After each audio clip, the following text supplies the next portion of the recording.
मी हनुमान ग्रामीण बिगर शेती सहकारी पतसंस्था संस्थापक चेअरमन या नात्यानं संस्थेचा आढावा घेतला असता संस्थेची आर्थिक उलाढाल 131,50,00,45,273 इतकी या ठिकाणी वर्षाअखेर झालेली आहे.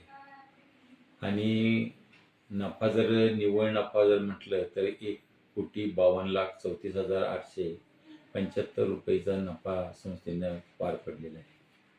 चालू आर्थिक वर्षामध्ये या संस्थेनं वाटप केलेले कर्ज 35,35,65,227 इतके असून संस्थेची बँकेमधील गुंतवणूक 38,87,71,955 इतकी आहे.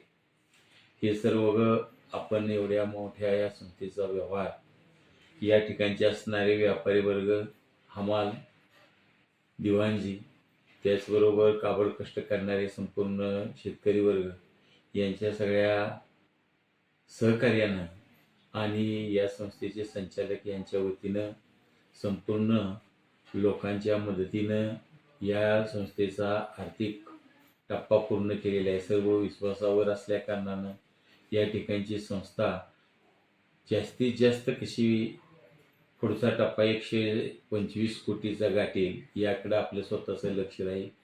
आणि आमचं ग्राहक हेच एक दैवत आहे आणि या दैवताच्या मार्फतच आपण या अतिउच्चतम शिखरापर्यंत पोचलो. ग्रामीण भागामध्ये लोकांच्या अडीअडचणी काढण्याचं काम आणि आर्थिक मदत करण्याचं काम शेतकऱ्यांना या संस्थेने केलेले आहे.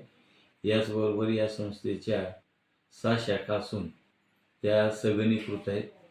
काही जरी झालं तरी आपलं कर्ज विम्याचं संरक्षण असल्या कारणानं 5 लाखापर्यंत आम्ही त्यांना एखादा अपघात झाला सभासदाचा तर त्यांना ते देण्याची व्यवस्था केलेली आहे. सगळ्या शाखा ह्या संगणीकृत आहेत. त्याशिवाय 2 ठिकाणी 7 शाखा स्वमालकीच्या इमारतीमध्ये आहेत. एकंदरीत पाहता संस्थेचं कामकाज कर्मचारी वर्ग यांच्या सहकार्यानं चांगल्या सुस्थितीत आहे याचा मला आनंद आहे. धन्यवाद.